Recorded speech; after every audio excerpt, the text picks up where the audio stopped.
All right, what is going on, everyone, and welcome back to the Mets Weekly Podcast as we are live at this very moment on YouTube and on X to recap the Mets versus Marlins series, as well as all the latest news and rumors in New York Mets land.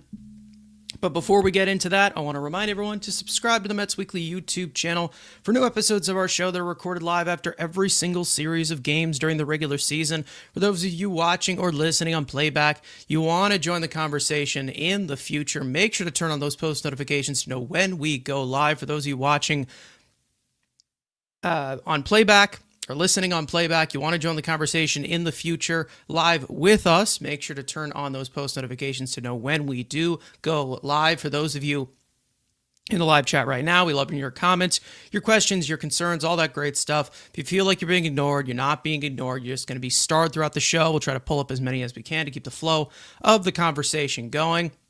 Make sure to follow Mets Weekly on X and on TikTok for Frank's instant post-game reactions after every single regular season game, titled The Mets Frankly Postgame. And for our audio listeners, make sure to follow us on all your favorite listening platforms to not miss the new episode, the audio version of new episodes that go up at 9 a.m. the following day. Also, make sure to give us a 5-star review. It would be greatly appreciated. So without further ado, let's get into episode number 165 of our show. And Frank, it only just seems poetic at this point. We sweep this Phillies team that they have done very well for years and years. Citi Field becomes a house of horrors for them. They beat them into playoffs and everything. The vibes seem good. They gain all of this ground. And then it all just completely comes crashing down against a Marlins team of toddlers and car salesmen. I mean, just not good players, not a good Marlins team. They're no slouch, but not a good Marlins team whatsoever.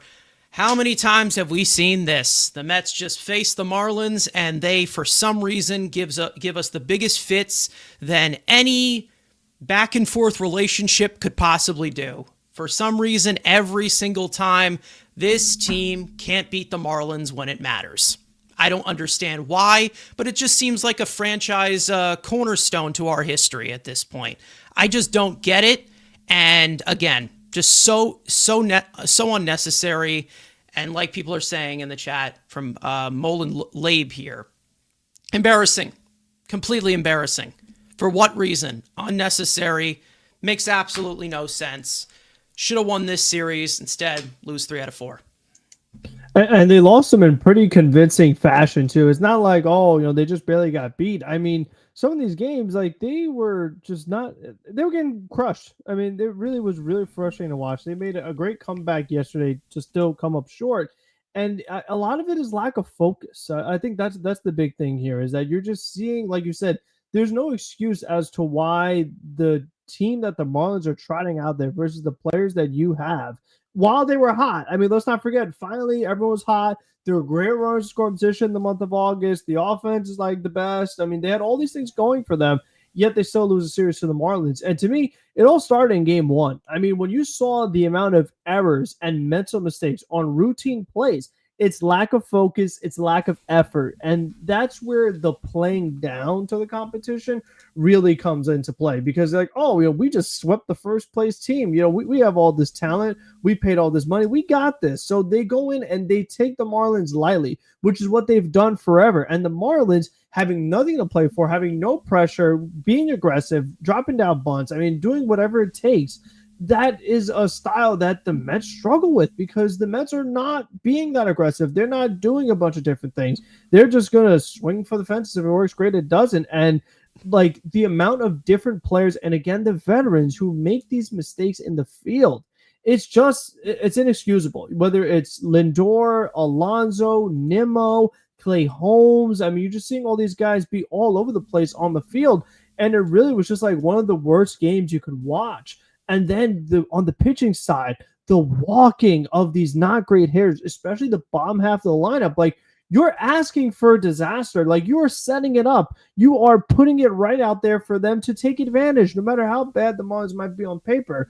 If you put any major league team in these kind of situations, I mean, you're making it too easy for them because they're putting them in constant hitter counts. So it was just crazy to me that these guys cannot do the simple things, whether that's fielding the ball or throwing quality strikes. Like, these should not be huge asks out of a major league team that has World Series aspirations. But in some instances for this Mets team, that can be problematic. Even at home, they still are running into these issues. So it's like, one day was the defense, the first game they lost. The next game they lost, it was the pitching. And then today, it was the hitting. So it's like, when we talk about a team that, are they playoff worthy? Can they go deep into the playoffs?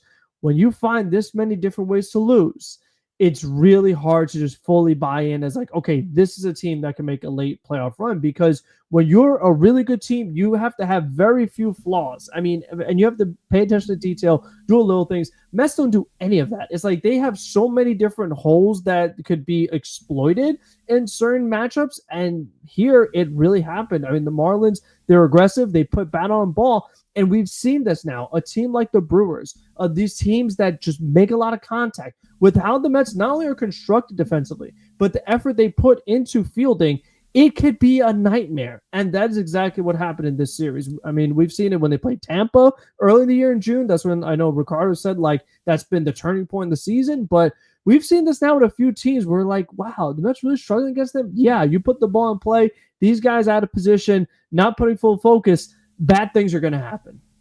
Yeah, it pretty much just shows exactly, I don't know if it's just history repeating itself, but this is just basically the brand of the Marlins. It's always been this scrappy, constant contact, toolsy, nothing to play for because they never have anything to play for type of mentality. And it always just seems to spill over against the Mets because the Mets continue to just lose focus against these teams that are not good. These games count the exact same as the Phillies games that you just played, and you dominated that entire series.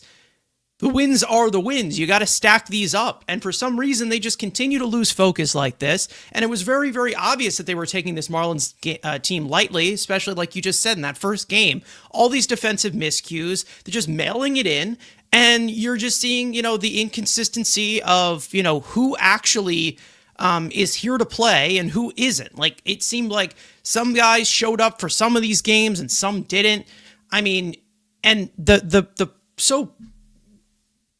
soul-crushing part about this is the only win in this series was a big win, a huge win, a massive win. They scored 19 runs in that game, beat up Yuri Perez, one of the most talented young arms in this game. And they just continue to be consistently inconsistent. This is all they have been all year long. There was a little bit of a piece in the back of my head after that whole Phillies series where they completely dominated that I'm like, okay, well, I know what the Marlins do to us all the damn time. Whether they end up beating them, it still will be something that you will have to sweat through. And now the Marlins win their first series at Citi Field in a long time, and it ends up being 3 out of 4. And all of that work to sweep the Phillies goes down the drain. 6.5 games behind them. The Phillies win tonight. It becomes 7. And you're back to where you started a week ago. And they've been very lucky that Cincinnati lost a ton of games in a row. The Reds did win today. But, I mean, had the Reds actually been playing decent, the Mets could be, once again, in the trouble of the wild cards. Like, can you even hang on to that? They've been lucky that Cincinnati went on their worst streak of their season this past week. Because Cincinnati's not that good of a team. Cincinnati's not that good, but, I mean, when the Mets are only 11 games above 500, they're not that great either. They're lucky. They're lucky that Cincinnati is the only team, and the depth in the National League isn't deep enough because, again, Cincinnati's like, what, 1 game over 500? They're 500 as of right now. They're not that good of a team. They are a flawed team. They're probably more flawed than this Mets team. They obviously have a little bit more young talent than us, but I think, again, by default, it looks like the Mets are going to make the playoffs. You're not going to feel, I still just don't feel confident in with this team, because yes, they went on and they beat this Phillies team that's ahead of them in the division. That seems like the only team that they can have the upper hand on recently. Looks like that Phillies team still is going to end up winning the division. And then by default, the Mets will end up, I don't know, at this rate, who knows, face planting into the playoffs. They got Detroit next up, who is a really good team. And to be honest, by this formula, they'll probably end up beating the living crap out of them. They probably will. I mean, because they just play down to every competition, which maybe that seems like a blessing in disguise when you go into the postseason where all you're facing is good teams and you play up to them. But we can't just live by that narrative. You can't play like this. It's very strange. You can't play like this against a Marlins team that you are 100% capable of beating. It seemed like every single pitch that was thrown by the Mets pitching staff went into play. It seemed like every pitch was put in play or they made contact with it. They couldn't put anybody away. And we're not talking about an elite Marlins lineup. This is a good, situationally good lineup. They're athletic or whatever. Kyle Stowers. Yeah, Kyle Stowers wasn't even in the lineup the entire series for 4 games. Who is their best hitter? And somehow you still couldn't find a way. Still couldn't find a way to put these hitters away. 7 runs in the first game, 9 runs in the second, even though 4 of them were given up by Luis Torrens, 11, and then 5. Listen, I know that the pitching has not been fantastic, and the only positive piece of it as of note is Jonah Tong, which we will get into his major league debut. But again, this is not high comp here. And it continues to talk about this entire philosophy with the Mets is the worst teams to play in the final stretch are the ones with nothing to play for. Because if you lose focus, what do they have to focus on? Nothing. Their head's empty. They can do whatever the hell they want. The pressure's on you. And it seems like they just completely buckled under it, losing 3 out of 4. And this conversation probably won't even be relevant after the next series because I'm sure the Mets will take 2 out of 3 from Detroit and just be like, oh, well, we're a legitimate team again. It's like, you could have been a lot better. How does that make any sense? How does that make any sense that they do better against the contending teams and then for some reason against teams that they should be beating no matter what, disappear? Just completely disappear, half-ass it, lose focus. I don't know what the message that's being sent to this clubhouse of, well, this team's not that good. You'll be fine. You'll find a way to win. These are still professional baseball players, no matter how talented they are or not. This is unnecessary, completely unnecessary. Makes no sense. And it just shows you exactly what this team is. They're a lot worse than they should be. Because we know that the expectation is high. We know they're capable of more, and yet they still don't execute it. Also following a series where they executed so well. A dominant series against a Phillies team that's ahead of you in the division. And then there's the Marlins as to where, listen, I don't want to revert back to that year 2007, but has anything changed? Guess who the last series is this season? You guys want to guess?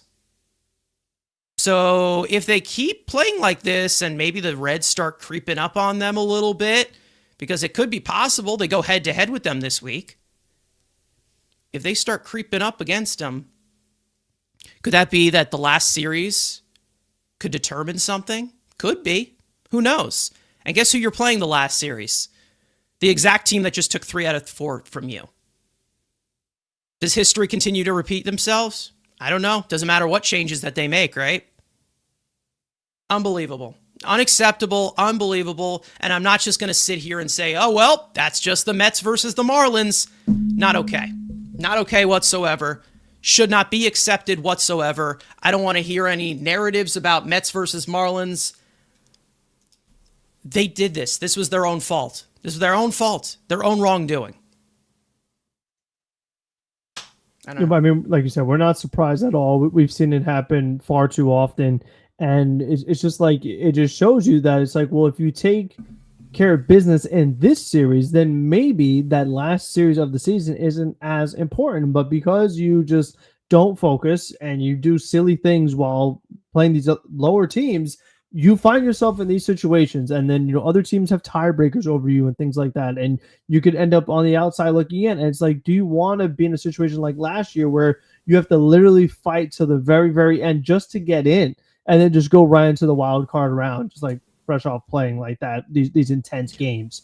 It's not a fun way to go. I mean, it is draining. So we'll see. I mean, I'm we're going to talk about the Tiger series, but that Red series, it's obviously huge. And because it's a 3-game set, like, somebody's gaining ground on somebody. Like, that is going to happen no matter what. Mathematically, it has to happen. So that's going to give us a little bit better of an indicator of where we are going to be as this final month of the season rolls around, because tomorrow it is September 1st. Like, it is the last month of the regular season. So it is their last chance to show what they are made of, what they're capable of. I mean, we see glimpses, we see flashes of good play, but then we see stretches of really, really bad play, like I said earlier, in a lot of different areas. So it's stressful, it's confusing, and it's just like you don't really know, like, when is the good game going to happen? When is the bad game going to happen? Like, that's kind of what it boils down to. It's like, you just don't know which version of the Mets you're going to get, because you could get either one at any time. Yeah, you can get a dominant form that completely blows out a team, and no matter how mediocre the pitching is, they could be completely destroying you, like a 19-9. Or you could see just a complete snowball inning where they completely blow it and they completely just fall on their faces, and they just continue to be self-inflicted types of events where they throw things, they throw the ball away, they kick it around. This isn't good baseball. And that's the type of thing that is going to catch up to you if you do it at the wrong time. Because it's not like it's completely guaranteed that they won't play bad baseball against the Detroit Tigers, just because we've seen them do better against teams above 500 or against teams that are in the playoff race. The Mets' record this year against teams above 500 is 28-27. So again, it's not completely guaranteed. But I'm pretty sure it's probably even worse. It's probably even worse against, like sub 500 teams or non-playoff teams. It's just bad. Really bad. And it's not even just something where we can say, well, the rotation is struggling. Again, the defense behind this rotation in this series was horrific. Horrific. They didn't really give them much of a chance either. That's a whole different story. We'll get into everything, obviously. But let's get into some people in the chat, obviously.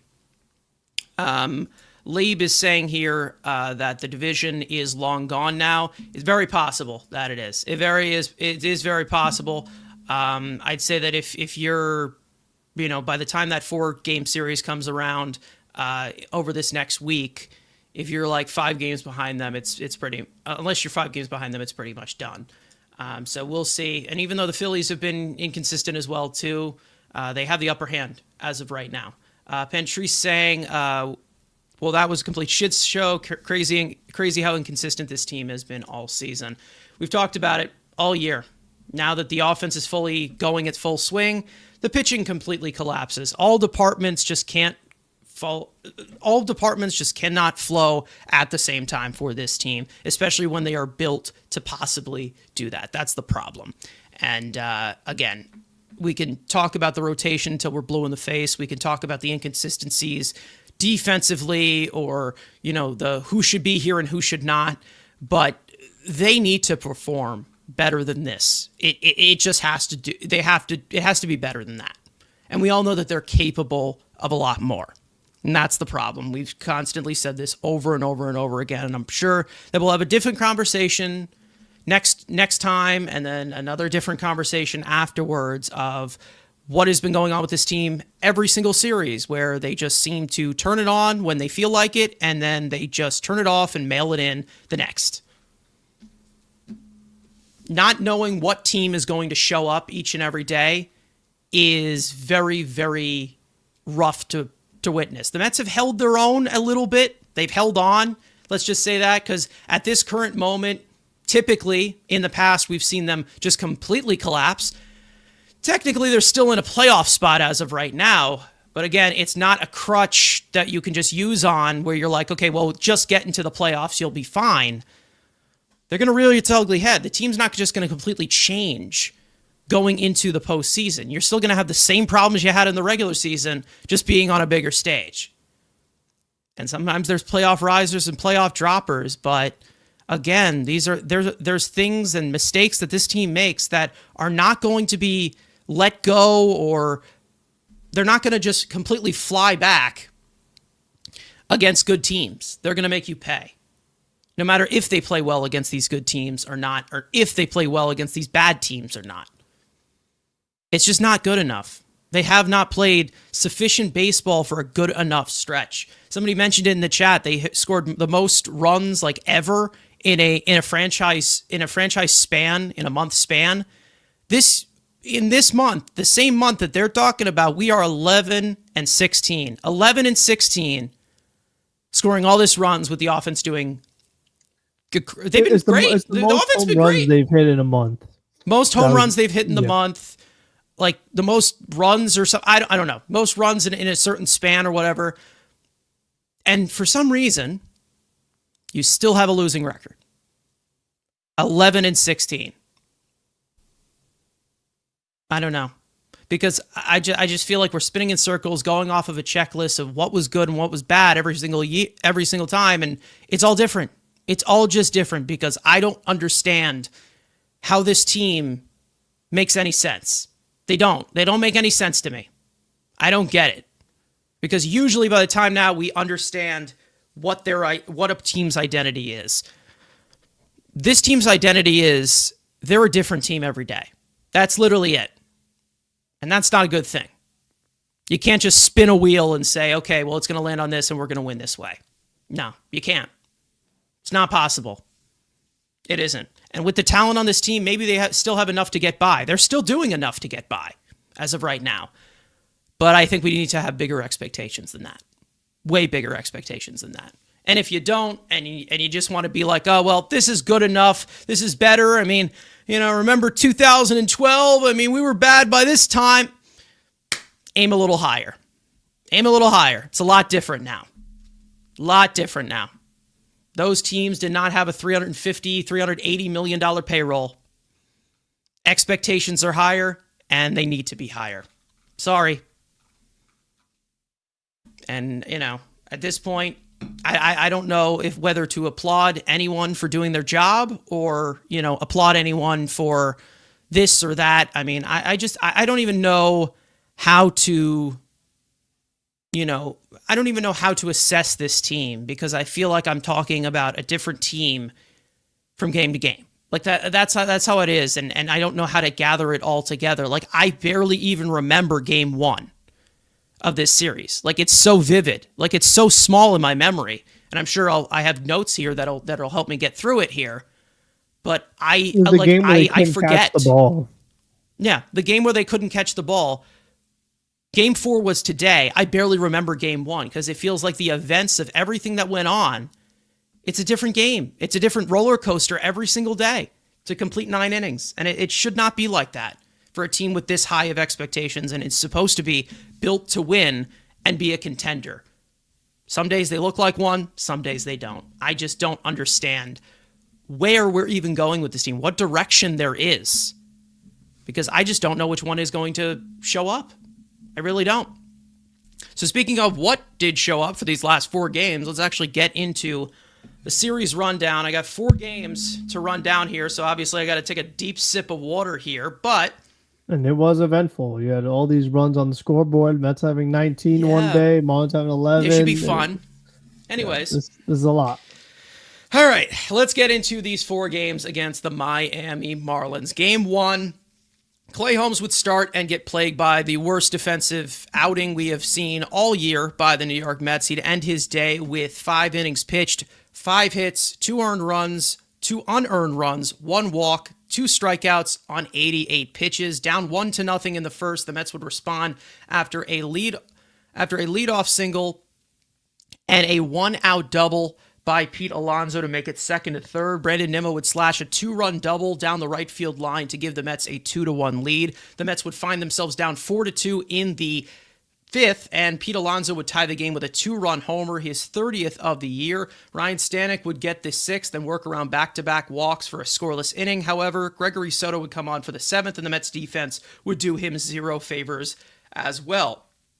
Following a leadoff single, Pete Alonso would commit a fielding error on a double play ball. Brandon Nimmo would commit an error in left field to give the Marlins the lead. A pass ball would be charged to Hayden Sanger.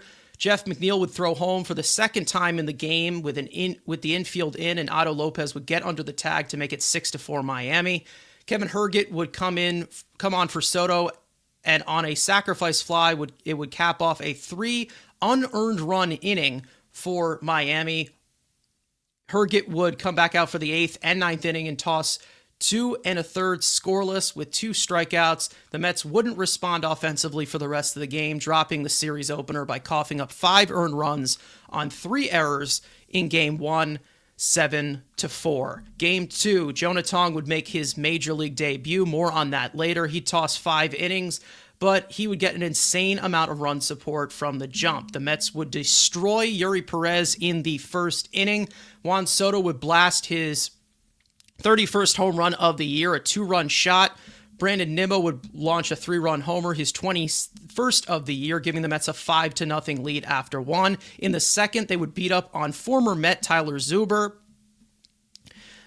Pete Alonso would launch a 2-run homer, his 31st of the year. Starling Marte, a 2-run single, 2-run double by Tyrone Taylor, and Francisco Lindor, a 2-run double to give the Mets a franchise record-breaking 12-0 lead after 2 innings. After Tong's exit, Ryan Helsley would get the 6th and work around a leadoff double to pitch a scoreless inning.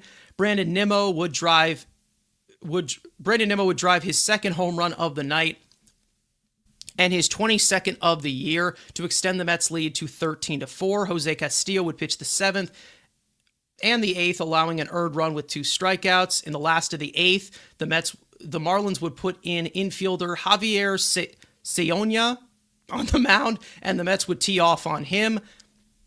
Mark Vientos would hit his 14th home run of the year.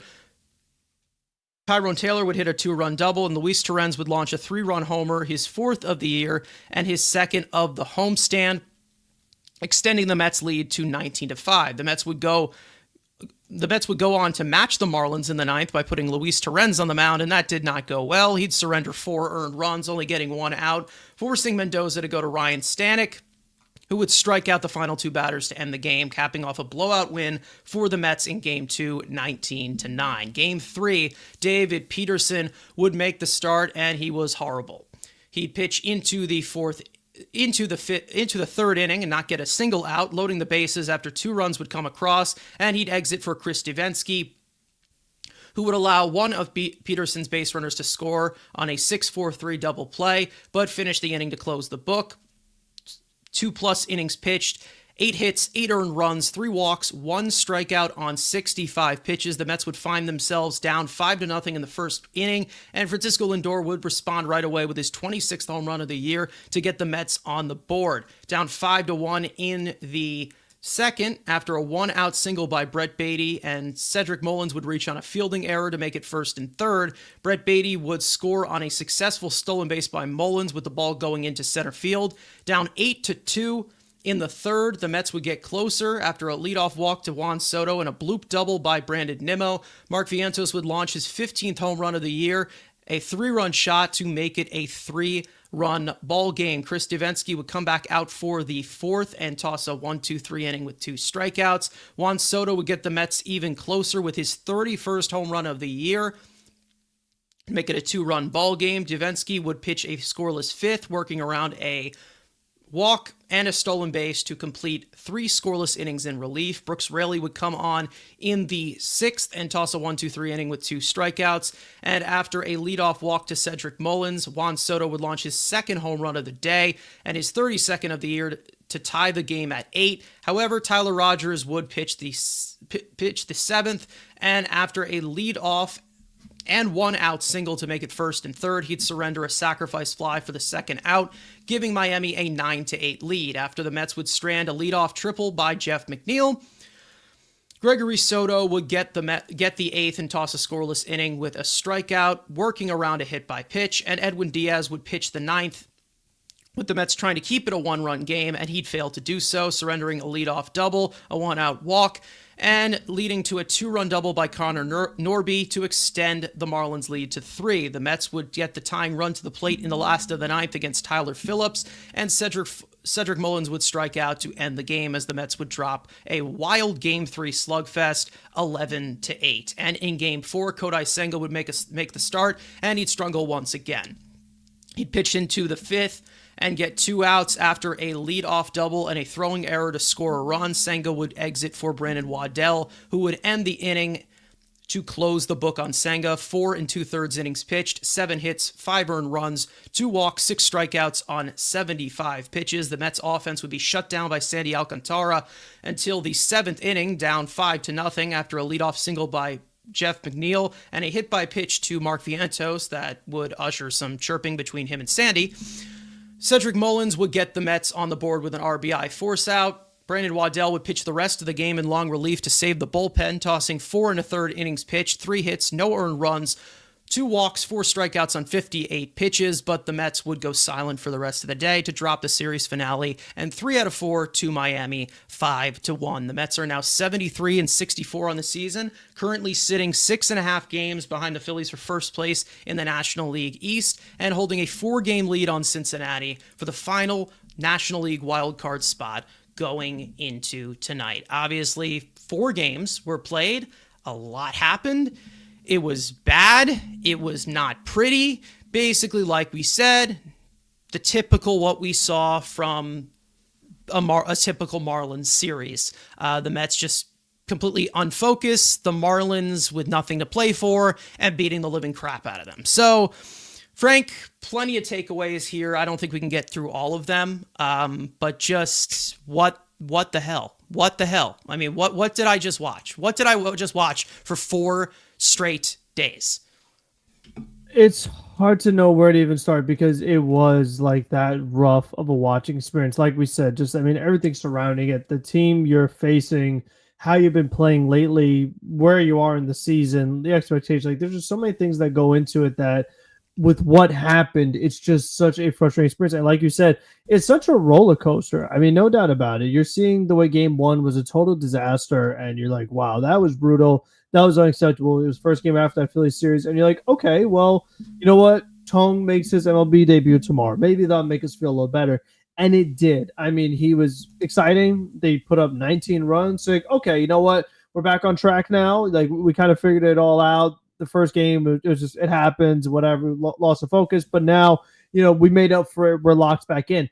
Then you have the third game of this series where right away you're down 8-2 with your all-star starting pitcher on the mound. And you're like, oh my gosh, what are we going to do here? This is a disaster. Like, we have to go, like you mentioned, Chris Dansky early in the game, a guy who's not your prototypical long reliever. He's been on the team, I think, like I said, 5 separate times this season, basically, with the call-ups, the send-downs, DFAs, re-signing, like minor league options, like so many different things they've done with him this year. And he's able to keep the game close. And then they make this comeback, and you're like, wow, this would be a great game for them to show some fight, show that they're capable of making a comeback. This would be a really great game to get. And they get it to 8-8. And then all of a sudden, some of your new bullpen acquisitions, Tyler Rogers and company, can't get the job done. They don't get any more runs, and they lose that game. And then even today, it's like you're still waiting. And each start that Senga makes, you're hoping that, like, oh, well, he's going to get back to his first, not even first half self, but just be good again. Like, that's all we're asking for. Just be like what we know. Again, you're capable of, what the expectations are. And it still just doesn't happen. And it's right away. Like, it's first inning, bam, they have a run on the board. And it takes forever for the Mets to get anything on the board against this version of Sandy Alcantara, who's had an ERA near 6 going into the game. So it's just like all these things that are going on here that you really are just not sure what to do. I do have some roster construction thoughts as far as some things to consider and think about. I don't know if you want me to get into that or if you wanted to go somewhere else. Well, I have a top 5 that kind of goes into that, plays a little bit. All right, so we'll that, save it for obviously, later. We'll save it for but later. Yeah, it's whatever. I mean, obviously they can get one bat. It looks like we know what the bat is going to be, so that kind of throws it off a little bit. But I have mostly pitchers on this list anyway. So, anyways, I mean, again, let me just start off hot, okay? I just want to start off hot here. Ricardo saying, never wanted Mullins. He is a complete net negative. I'm going to sit here and agree, okay? I've seen enough of Cedric Mullins already. I think I'm done. I know exactly what he can provide. It really is not much. His bat, as fluky as it may have seemed in Baltimore with Baltimore, I don't see it. The defense is not really as fantastic, and I already said this the day that they obviously traded for him. He has a noodle arm, and we've already seen it so many times on display. His arm's not good. You might as well just put Tyrone Taylor on there. So I think he was just complete waste. I really do. I think so, and maybe he does have a good series coming up now that I said that. But I am really just at this point, just play Tyrone Taylor. Play Tyrone Taylor at this point. Put Jeff McNeil in center field if you don't want him to be the everyday guy, because he's not great every day. I was going to get into when I said roster construction. That was one thing. I just don't even care. I don't even care. I don't want to see Mullins anymore. This guy already, I am pretty sure he has struck out 22 times already as a member of the New York Mets. He hasn't been here. He's been here, 30 days? I mean, come on. Listen, I'm not really someone to harp on strikeouts, because I think they can be very subjective in contact to power. However, I mean, he had another one today. This guy, either this guy is fouling things off, going down 0-2, and just whiffing at every breaking ball possible. Yes, he can steal bases, but so can Tyrone Taylor. He's been nothing. He's done absolutely nothing. It hasn't helped us whatsoever. Hasn't at all. I wasn't expecting him to make the big impact. I wasn't thrilled when they got him, but I was expecting something a little bit better than this, because we've seen throughout his career him be at least a serviceable bat. Terrible. Awful. Yes, he drove in the only run today. Whoop-de-doo, but he still pounded the thing into the ground.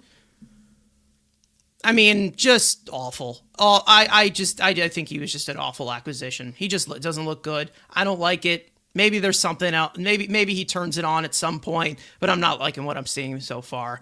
And I feel like for him to lock down center field, to try and lock down center field at all, you need an arm. He doesn't have one.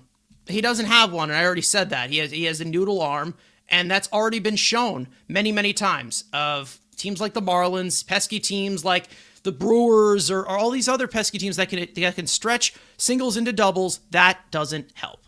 That does not help.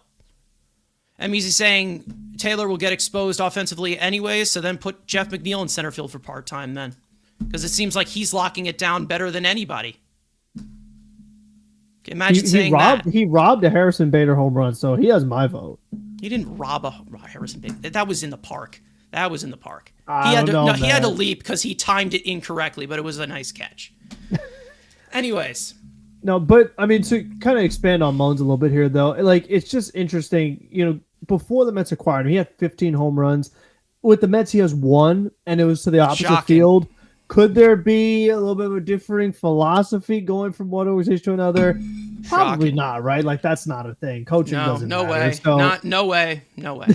Can't be that, right? So, again, that's something that I've talked about as well, is you have to think about, okay, well, fit with coaching, fit with team. It's like you could look at a player individually, be like, okay, this is what this player does in a vacuum. But with my coaching staff, does what we preach as our philosophy go with what this player is good at? And that's not the case. It is clear that Cedric Mullins is just kind of lost right now. I mean, a lot of times he's just up there staring. Like, he draws walks, so he has that going for him over Tyrone Taylor. But to your point, I mean, if both are below league average offensively, especially with the position of center field, you probably should take defense. But I mean, they have a few different things going on here, because it's like, okay, well, if you put McNeil in center, the issue with that when we talk about fit with team is what's in your corners. Nimmo, who has not been sparkling defensively, he had the big mishap in the game with the lights and the sunlight, where it's just like a 2-run double right behind him. Dave Pearson now to get out of the inning because of it. And then you have Juan Soto, who, I mean, maybe he'll hustle right field sometimes, occasionally, not really. You have that going on. Then in the infield, because of how well their bats have been, if you move McNeil to center, now Beatty has to come to second base. We've seen what can happen there. It's not that pretty. He can make some nice plays, but it's still not that smooth. And if you do that, that means Vientos goes to third, and we know that could have mixed results as well. But you need Beatty and Vientos in lineup because of their bats, which is where now you have somebody like Ryan Mauricio, who I talked about in one of the recaps. He has zero role. Like, this guy does genuinely nothing for this team right now. Like, they have some opportunities where they could use him, and Cedric Mullins was what I used as an example. You've seen that Cedric Mullins has only had one home run this season. It was to the opposite field. You have a prime position where you really could use a home run, and you have Tyrone Taylor still on your bench as a replacement, and you don't go Mauricio, you just let Mullins go up there and do absolutely nothing. Like, if you're not going to use Mauricio there and it's against a right-handed pitcher, well, then when are you going to use him? You know, that's kind of where I get really frustrated with some of the managing, is that, like, you don't use these guys often. But when there's this golden opportunity, like, there's no doubt about it, it makes 100% sense, he doesn't do it. So it's like, if you're not going to use Mauricio then, just goodbye. Like, get somebody else. So the other thing is that there's some other guys who factor this equation. How about a Jose Siri, who's rehabbing? He plays center field. And once again, we have to remember that when he got hurt, his WRC plus, OPS plus, -8. So he doesn't help things either. He makes things worse offensively. So Jose Siri, a little harsh. Come on. Jose Siri ain't going to fix anything either. So that's it. That's not going to help. I mean, Acuna, we know he can't hit. So it's like, this is what they have right now. Like, it's the last month of the season. So you got to go with something. And like you said, it's clear that this Mullins experiment is not working. He's a rental. You didn't give up much again. You don't have to have this extreme loyalty to putting him out there every single day. Yeah. Like, you don't have to. Like, if it doesn't work, it doesn't work. And that's been the case with all of these trade deadline guys. I mean, like we've said, they're all rentals. And I personally would not bring a single one of them back. I don't know about you, but I wouldn't bring back any of them. So it's just like another one that's like, oh, just another failure of a move. Oh, well, I mean, like, and when you start piling them up between the offseason and the trade deadline, as you go down the list, I mean, you could just go failure, failure, failure, failure, failure, failure. I mean, none of these guys have had big impacts. They all have issues that are going on here.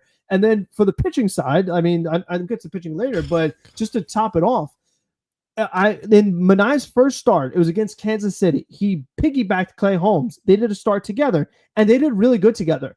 To me, I think that needs to be the method, because neither one of those guys can give you volume. It's like, and if you want to burn your bullpen anyway, you might as well just combine them. You have Manai do a few innings, and you have Clay Holmes do a few innings, and together with two starting pitchers that you got in the offseason, you can make one quality start, because by themselves, they both can't do it. You know, it's like these equations you have to make in order to get this crap to work, because everything else has been a disaster. And like I said, you go down the list, you can pull up the transactions, and it's like Manaea, Montas, Holmes, Winker, Siri, and then the deadline guys, Rogers, Helsley, Mullins, Soto. I mean, Gregory, so not Juan Soto, but like all these guys have just been massive struggles all over the place. That it's just like, what else can they do? Like, this is who they have. Deadline pass. Billy signed Walker Buehler. Not that I'm advocating for Walker Buehler, but it's just like, you could use pitching and the team in front of you took him, you know? So it's just like these little things like that. And like we've said, we've seen issues pop up throughout the entirety of the season. We don't call them up. We've seen Tong and McLean be way better than our veteran starters, but we leave Sproat in the minors. Like, it's just like these certain things of like the line of thinking where I just don't think is very consistent. And I'm like, if you're doing this, then you should also do that. Like, it just feels like there's no set plan, that there's kind of like, they do a little bit of it, but they don't go all in like on that one kind of philosophy or method. And that's kind of where it gets into the situations where you have things all over the place and you're mixing and matching. Like we talk about different lineup every day, guys playing different positions every day. Like that's kind of how you get into this consistently inconsistent, because there isn't much consistency throughout the organization. So No. I think that it kind of just all culminates into what you see on the field. Yeah, I think there's somewhat of a I think there is somewhat of a concern, I think, with how they're going to kind of utilize this bench in a way, because obviously we know that Francisco Alvarez is trying to come back. I don't know how the hell he has any working fingers anymore, but you have other guys on this bench, Marte, who doesn't play the field anymore. Ronnie, it seems like he's just basically a bench ornament at this point. And then, Tyrone Taylor, it seems like there's so much platoons and then like irreversible platoons of guys where both of these guys can't do things. Like Ronnie can't hit lefties, neither can Brett Beatty, and then there's one guy who does struggle against lefties, and then one who can't hit righties. And I feel like they're just kind of just taking names out of a hat again. And the fact that they're doing that at the end of August going into September, it's not fun. It's not a fun thing to have no stability whatsoever. And you're starting to see this team be just a different team every single day. That's been how it is all year. Right now they're rolling with a 6-man rotation, which is going to be a little bit more flexible considering the fact that they have 28 guys for the rest of the season now. So that probably makes a little bit more sense, which hopefully it helps a little bit in between the days of rest. But it always just seems like we're, fighting so much, whether it is for length or whether it is for quality outings from the starting pitching. And again, David Peterson, what the fuck? What was that? Like, what in the actual, like, that didn't look like an old Peterson where he was struggling so much. It looked like someone who just didn't want to be there. Like he looked like he was just like he wanted to go. Like I felt like every single pitch that he was throwing, he wasn't even paying attention. He wasn't, and that's kind of a rough thing to see at the end of August. That was terrible. And then Kodai Senga.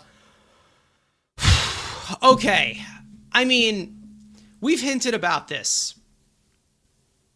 We hinted about this last episode, me and Andrew, we talked about it, of like a conversation we have to have with Kodai Senga and what the future is going to be with him. But like, I don't know what else to do at this point, but just have him go out there every 5 days and just be like, well, this is what it is. Let's hope he figures it out. Because I feel like there's no other options that can just fill in and help you. Like, what's going to help you? Tyler McGill? Is he going to fill in that? He's going to do the same thing. He's going to labor through 5 innings. He's going to walk a bunch of batter. Like, who's going to help you? Who exactly do we know is going to full on help you and give you that? Who is going to be someone who can fill in right now for while Kodai Senga figures it out? And even while he does figure that out, I'm like, I don't even care at this point. Like I'm at the point where I'm like, well, he figures it out, but it's like it takes so much for this guy to be successful at this point, where it's having we need to give him an extra day of rest. We need to give him this and that, and he still doesn't give us that. Playing pitch to pitch, it seems like he's just nibbling around the strike zone. He doesn't throw any strikes anymore. So it's like, is it really worth it at this point? Is it really worth it? Is there a possibility where we get to a point where we're like, okay, just IL him for the rest of the season and let him figure it out somewhere else? If they had more depth, I would consider it, because it's like, if he's not going to be his best self, then he's not really worth putting out there every 5 days. Not forgetting these performances. It's not consistent. It's just uncompetitive. It's completely uncompetitive. And he doesn't look like himself, hasn't looked like himself since he came back from the IL. We knew that the amount of base runners that he was allowing when he was doing so well to start off the season, that wasn't going to hold up. But this is a complete fall off a cliff where first pitch, he's already out of it. First inning, he's already out of it. We're completely out of rhythm. And I feel like I'm sitting here for another shoe to drop where I'm hearing, oh, well, in the offseason, oh, he was dealing with an injury the whole year. That doesn't help the case. That doesn't make it okay. It doesn't make it okay to where,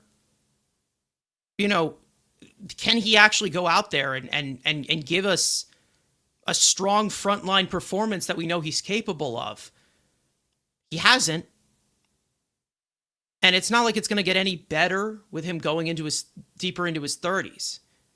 And he's signed here for another 2 years. So it's like, at some point, what are they going to do here? It seemed like Carlos Mendoza didn't really hint at him making his next start. It seemed like he was kind of dancing around that. I don't know what that means.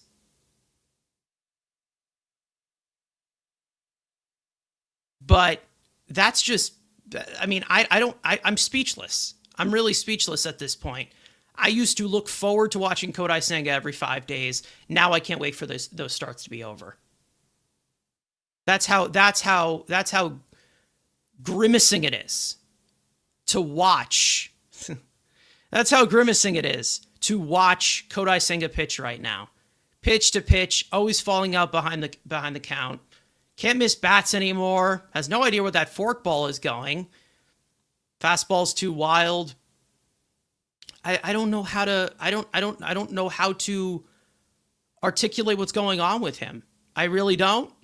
And he was good to start off the season, I know, but for the accommodations they have to make, that's why it goes to a certain extreme when he's not producing. And that's the thing. Ricardo will say Senga is the only pitcher that everyone will make an excuse for when he pitches bad. I think we all just dance around the fact of the certain adjustment of the fact that, this is a lot different from Japanese ball, obviously, but I feel like at some point, he had to adjust. Like the first year with Senga, I was like, okay, if he needs to adjust to it, that's fine. But we're in year 3 right now. Technically year 2, I guess, since last year was a lost season.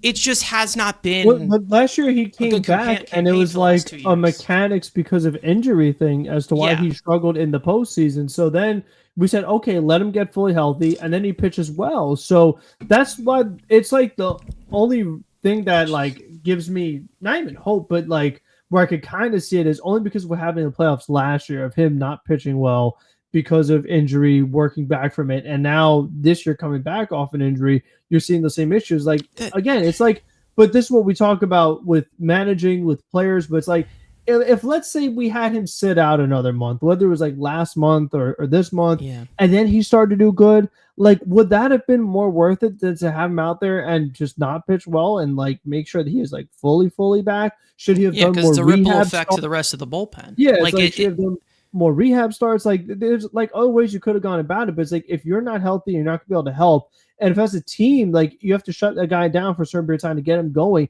Kind of we saw Lindor at first with the foot. We were should he maybe sit a little longer before just bringing him back out there to struggle? It kind of feels like you're in a situation like that. Yeah, I don't really know how they really distribute this because, again, they do have other options, and it seems like they don't have enough spots for a lot of these other options, even though they have 2 opening up tomorrow. But, again, when it comes to the rest of this rotation, Kodai Senga, since he came back from the injured list, he's been a liability. I think we can all say he's been a complete liability. And it has nothing to do with the quality of start or what he's doing out there. It's the quantity of innings. This guy can't get through 5 innings anymore. He can't. Not to mention you have Clay Holmes, who has had trouble doing that as well. Sean Manaea still ramping up to do that as well, who's fallen apart in the middle innings so many times this year.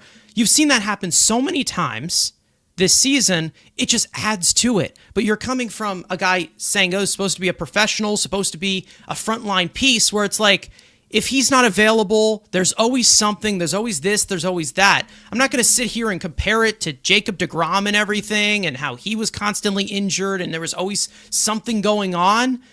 But I'm just saying it's I feel like there's no guarantee with him That you can't depend on him for anything. No matter how the talent is or how talented he is or what he can give you and how good he was to start off the year, he still was the guy who had the lowest amount of innings. You can't say, oh, well, Senga get through 6. No, he can't. He can't do that consistently. He can't do what David Peterson's been doing consistently this year.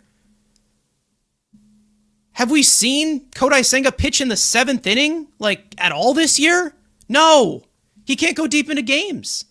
And that's another aspect of a frontline starter or an ace or whatever you want to call it. You need to go deep into games too. Volume, quality, quantity, you have to have it all. The inner makings of it. That's what an ace is. And he hasn't been either of those. And that's the frustrating part about it. Because if I hear at the end of the season that, oh, he's been injured and he needs something or whatever in the offseason, that's going to get me pissed off even more. That's not going to be like, oh, it's okay, he has an excuse. No, that's going to make me pissed off even more. Because if you're not available to pitch, if there's always something, is it really worth it? No one's above it. No one's above dealing with injury problems. The Mets already established that 2 years ago when they let Jacob deGrom walk. No one's above it. If you're not available to pitch, you're not available to pitch. And when you are available, you're giving me 4 innings when we're accommodating an extra day of rest for you, then we're in a really tight situation. In addition to Minaya not being able to go deep into the game, Clay Holmes struggling to go deep into the game, Frankie Montas, who isn't even here, but he's done quite a bit of damage to the bullpen when he was here. I mean, how many guys do you want to... Exactly. How many guys do you need to call up and then send down every single day for long relief? How many times do we have to do this? Castillo, Waddell, and Chris Davinsky. How many of these guys need to just go completely cycled through in long relief and then just sent down the next day because they need a fresh arm because you can't get through 5 innings?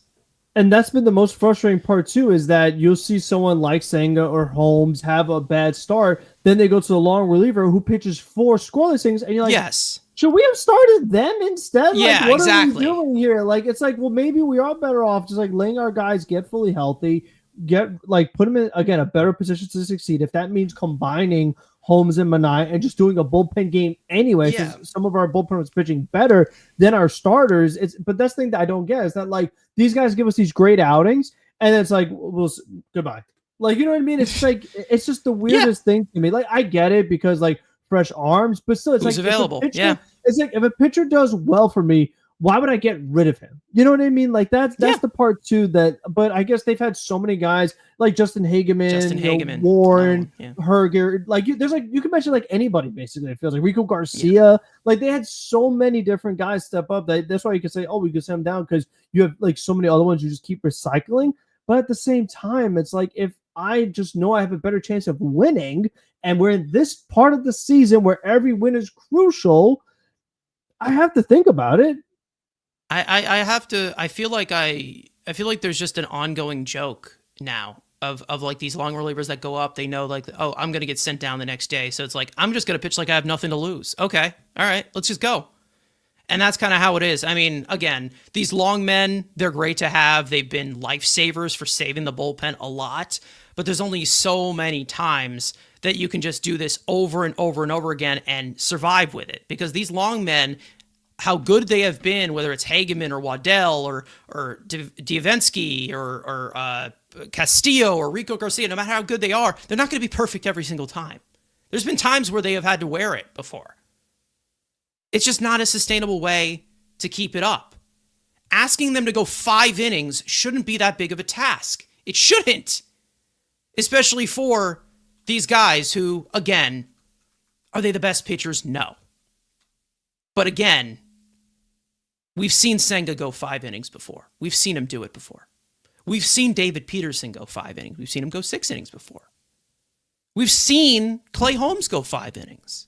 It's happened before. When it completely snowballs like this, that's when you get into, well, we're using 45 pitchers this year, and it's not even September. Just awful. Awful. And that's how you spoil an offense that is exploding right now, by the way. That's how you spoil it. And that's the reason why you finished August 11-18. That's just how they're accommodating this rotation here. And again, we knew that it was not going to be the most strong part of the team. And maybe it does get a little bit of help with, McLean and Tong up here regularly. Who knows? But they're going to have to pull some weight. Kind of like how they were doing it in the first 2 months. It was pretty good. They were the most high contributing department of this team.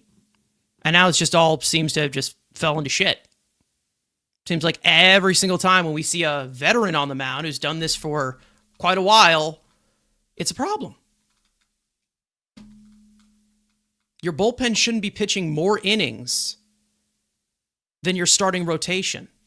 Mathematically, that should not be possible. But somehow it is. How is it? How is it like that? Makes no sense. We're not asking for an ace. We are asking you to keep us in the game, and we are asking you to go through 5 or 6 innings. Pitch into the 6th inning. We're not asking for an iron arm. We're not asking for a Sandy go into the 8th inning. Logan Webb go into the 8th inning. We're not asking that. We have our super pen or our big this or big that. And all these options in the bullpen. We're asking you to go 5 innings. That's it. That's all we're asking. The pitching around the strike zone, kill me. Kill me already. Just stab me with a knife. Seriously, I can't watch this anymore. I can't. The constant 3-ball counts, the full counts with whether it's Clay Holmes or Kodai Senga or when they know that they can attack this, they can attack. We know that there's not just they're having control issues that are having that. They're deliberately pitching around the strike zone. It never seems like every single full count always seems like it's going to end in ball 4. I never think that they're going to put the batter away. This is the type of stuff that also makes me question what's the approach here. Is this a Jeremy Hefner thing? Is this they're not good enough thing? Is this just the fact that they're worn down going into September? Because that's not going to do you any favors. Isn't. I don't know. We'll get into the one bright spot of this series in a second, but let's turn it over to this injury report, which has gotten pretty hefty over these past 48 hours. Frank, I will give it to you, obviously, with some of the updates. Floor is yours. All righty. So starting it off with Tylor Megill, Mets starting pitcher, will make one more rehab start for AAA Syracuse next week before they make a decision on his activation. With one minor league option remaining, Megill has been on the injured list since mid-June due to a right elbow sprain. Francisco Alvarez, Mets catcher, resumed his rehab assignment for AAA Syracuse yesterday afternoon as the designated hitter. The 23-year-old is expected to be behind the plate tonight or tomorrow after catching a bullpen session with no issue yesterday. Alvarez is currently on the injured list due to a UCL sprain in his right thumb that will eventually require surgery. He is also dealing with a broken left pinky that he suffered after getting hit by a pitch on Wednesday night. He intends to play through both injuries and will turn to the Mets lineup this season. Reed Garrett, Mets reliever, has begun his throwing progression over the past week. Mets manager said today that he believes Garrett will be able to rejoin the Mets after his 15-day injured list time frame is up. The 32-year-old right-hander was placed on the injured list last week due to right elbow inflammation. Jed Williams, Mets infield prospect, was scratched from the Syracuse lineup yesterday due to right wrist soreness. The Mets brass do not believe that the injury is serious. The 21-year-old underwent TFCC, oh dear Lord, debridement surgery in his right wrist back in June of 2024, which sidelined him for an additional 2 months last season. So very eventful. Alvarez, we got right hand hurt, left hand hurt.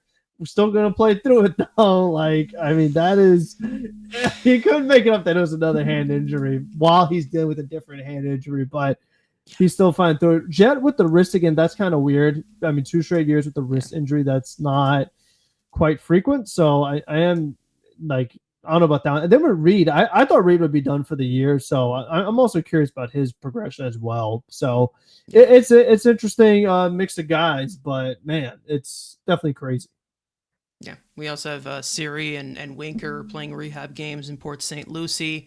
It looks like Siri is close to coming back. I don't know if Winker is right behind him, but we'll see what happens. We also did get the full-on official update with Frankie Montas. He will be needing Tommy John surgery, so he is most likely done for 2026. That is such a shame. Anyways, there is obviously a bright spot in this series, and that being the debut of Jonah Tong, who got the call to the majors to make a start in this series. Mets obviously got so much run support for him, so he was able to push a little bit. But Jonah Tong, we all know, former 7th-round pick by the Mets 2 years ago, just completely soared through the minor league system, dominating, being one of the best pitchers in all of minor league baseball. He had 2 starts in AAA before they decided to finally call him up, and he made his debut during this series, which was Game 2, the only game that they ended up winning in this 4-game set. So let's get a little bit of a breakdown of his first Tong and dance. This one's bad. I'm sorry. That's a bad one. Anyways, faced 23 batters, 5 innings pitched, 6 hits, 1 earned run, no walks, 6 strikeouts, 7 whiffs, 7 swings and misses on 97 pitches. He threw a first pitch strike to just 9 of the 23 batters that he faced, but he still was able to have a call strike whiff rate of 24.7%, which is not bad considering the amount of full counts he was getting into. He did surrender 3 unearned runs in the 5th inning after fielding errors by Lindor and Alonso, so it didn't really count against him. Kind of got plagued by it. He was definitely giving up a lot of contact, more than we kind of expected. However, only 17 of the balls that were hit in play were registered hard hits. Lots of soft contact. That's a 29.4% hard hit rate, which again, a hard hit is considered 95 plus miles an hour exit velocity.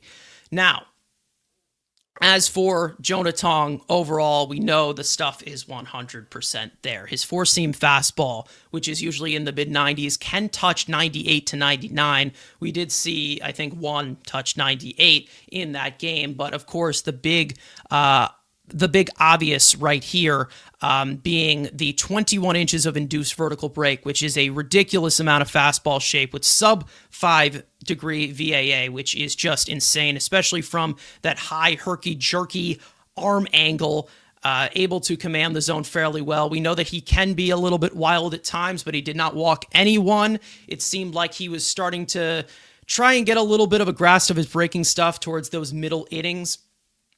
But again, he seems to be a little bit more of the 2-pitch. Maybe he eventually uses that curveball, which does have over 60 inches of drop. So we'll see what happens there. And then also a slider, which I believe is a cutter, but they're classifying it as a cutter. It's whatever, but it also does grade out as a plus pitch as well. So we know the stuff is there.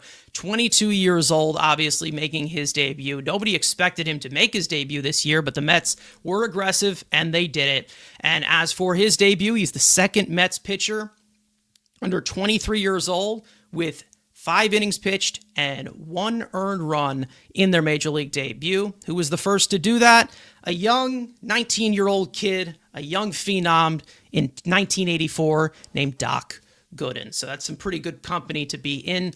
Obviously, Jonah Tong, one of the top pitching prospects all season, has been phenomenal all year, and he does give us a solid first impression here in his debut, going 5 innings, a 1-run ball, earned run ball. Unfortunately, the defense did not do him much favors. But Frank, the first Tong and dance, like I said. What did you think of? What did you like? What did you dislike from Jonah Tong and his debut on the mound? The 22-year-old kid. Definitely the big thing was the no walks. I mean, I thought that was huge. I said in the recap, but as we've seen with some of these other pitchers, the veteran guys, like what we saw with Senga today, what we've seen with Peterson, with Holmes, I mean, the whole rotation, the walks have always been a big issue. But for a rookie in his very first start, loud atmosphere at home. I mean, it was packed, so there was a lot of energy in that building. So there's pressure when he's that young too. Like not only is he a rookie, but he's a young rookie. For him to come in there and just be aggressive, throw strikes against a team that puts the ball in play, I thought it was just really, really impressive. And I was very excited, as everyone was, to see him pitch. And seeing how well Nolan McLean did, I was like, okay, well, let's see what Tong could do. Because like Nolan had been so great. It's like, well, can Tong is it even possible he can match that, with how great Nolan's been so far? And he was, up to the task. So he was as advertised when it came to his ability to attack the strike zone. I thought that was really good. He was struggling a little bit to put the hitters away. I mean, they really were raving about his strikeout stuff, that he was like a huge, huge strikeout guy. He ended up with 6, and like you showed, he had some whiffs in there. But I thought with how great a strikeout pitcher he's advertised as, he might have been able to do a little better with that. It looked like some of those at-bats took a little long. I mean, for him to get through 5 innings, I know the defense is not great, but still took almost 100 pitches to do that. So that's something that is obviously going to have to be worked on as he continues to progress in the majors, as far as being more efficient with his pitch count and being able to work deeper into games, because as we said before, that's the true makings of an ace. So, I mean, that would just be like one, nitpick there, but just overall, you have to be very pleased with what you saw. And, like with Nolan, he's here to stay in this rotation. I mean, that's the thing that's exciting too. It's all about, okay, well, what can you do the next 5 days that, the next time we see you in 5 days? Like that's the next appealing thing. And as we know, in September, I mean, these are all massive games. So they're throwing him right into the fire. We're going to see exactly what he's made of. And, we'll see if he continues to contribute. And it was very interesting. You showed the slider of the 1% usage. He said that's a pitch that he's kind of working on. Like it's not finished yet. That's something that is still work in progress. And we know that nowadays for the right-handed pitcher, if they get a really good slider going, that could be a huge key. So I think, for now, you could probably dominate in AAA with 2 pitches if they're both really, really solid. But for him to really go to that next level, I do think he needs to get another pitcher too to be solid. Because with Nolan, I just feel like Nolan's got so many weapons that are going for him right now. I mean, he's got the fastball, the curveball, the cutter, the sweeper. Like he just and they're all just awesome. The spin rates, they dance throughout the strike zone. So I think for Tong, he still is like he's younger, but I just feel like he still needs like just a little bit more seasoning and just kind of refinement on some other stuff before he really goes to that next level. But just overall, you still have to be very pleased with the first outing.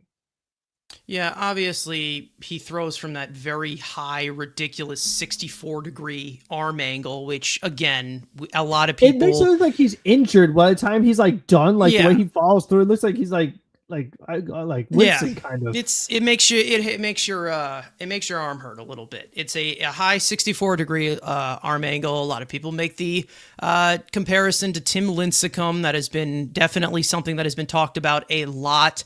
Obviously, I don't want to put him to the standard of Tim Lincecum just yet. I just want to see him pave his own way into the major leagues so far. And again, I kind of tampered my expectations. I talked about this a little bit last episode of some things that may not be able to play at the major league level for him, and that being him making quick work of batters the way that he was at the higher levels of the minor leagues, mainly because of, the amount of strikes that he throws, obviously. Maybe there is a little bit of a lack or an inconsistency of chase because he doesn't really use as much of the breaking pitches. You saw 61% fastball, which again is a really good fastball, a ridiculous fastball that he does have. The one thing that I will say is, I do think that you're going to see a little bit more of rough around the edges with Jonah Tong compared to a guy like Nolan McLean, even though we do expect Jonah Tong to possibly be better than Nolan McLean. But this is a 22-year-old kid. Again, this is someone who, again, came out of high school. Nolan McLean came out of college. He was a refined reliever, always spin the ball fairly well. Same when it comes to Jonah Tong, this guy came out of high school. This doesn't usually happen where you see a young guy come up so quick. So again, we know that this has always been a franchise of great pitchers, of guys who they've developed and drafted and brought through. And, sometimes it doesn't last as long. We've seen that happen before. But again, it was a great first start for him. I thought he looked solid. It wasn't obviously as, like this overwhelming, explosive show of Nolan McLean, which is kind of something that I did expect. But hopefully he just continues to get better as it goes on. And I would not be surprised if maybe we have a few rough outings here and then as he continues through like this 6-man rotation or whatever they're doing for the rest of the year past September call-ups. I wouldn't be surprised because, again, there's some things that are going to be rough around the edges. He is 22 years old. That's basically all he is. He's 22 years old. And again, he has been... he still showed what he's able to show, but it also showed exactly what this good stuff does against major league hitters. Could it be that the fact that he was facing a very high contact team in the Miami Marlins? Maybe. Sure. Why not? As for some of the contact that he did induce, not much of it was hard hit. Like I said, he only gave up 5 hard hits in the 17 batted balls that were put in play. So again, he was still giving up soft contact that it was contact. So maybe that's the promising factor of when he were to face the Reds, a more swing and miss team. Maybe he does get better results there. But again, this is a 22-year-old kid. I'm not expecting him to be the savior. If everybody is expecting him to be the savior and writing in Nolan McLean and Jonah Tong as our 1-2 in the rotation right now, which it kind of looks like it right now with all the struggles of the other pitchers, I'm not putting him to that expectation. I'm just letting the kid pitch. That's all I want to see. I want to let the guy do his thing and figure it out at the major league level, just compared to how exquisitely he did it in the upper levels of the minor leagues this year. I mean, he just stormed through it, and it was fantastic to see. Great debut. Could it be nerves? Could it be this? Could it be that? Maybe there's some factors. We don't know. He made one start, and it was an impressive debut for a 22-year-old kid with not as much experience compared to guys like Nolan McLean or even Brandon Sproat, who's someone who has yet to make his major league debut. So if there's anything else that you want to add on Jonah Tong, again, impressive debut. I think that he did a good job. I just tempered the expectations a little bit because I knew that there was going to be some rough around the edges things compared to guys like Nolan McLean, whose stuff just basically plays in any atmosphere, probably could play on the moon. Like that. That's how crazy his stuff is. Yeah, there was also some weird circumstances in this game. I mean, the Mets getting the 19 runs, like the near half hour in between innings, like when he was out there, like that could also throw you off your game for sure. Like rhythm and like you just don't like that's not what you're used to. Like when you're at any pitching any level, you're not used to like half-minute breaks in between each inning. So like that'd be another good test to see how he is like with normal timing as far as like staying in the zone and just having that rhythm. So that's another little aspect of it that could have had an impact. It's only one game, so we'll know for sure. You know what I mean? Like we'll know as time goes on. But I mean, overall, like it's better than a lot of other. I mean, I'll give you this example. It's better than Blade's first start early in the season. I mean, he's no longer with the organization, but like it go that way for every rookie. It's not like well, Blade wasn't expected to be that high of a No, he was never expected like that. Yeah, but it's like with a rookie, it's not always just this team's never seen them. They don't know what to expect. Like it doesn't.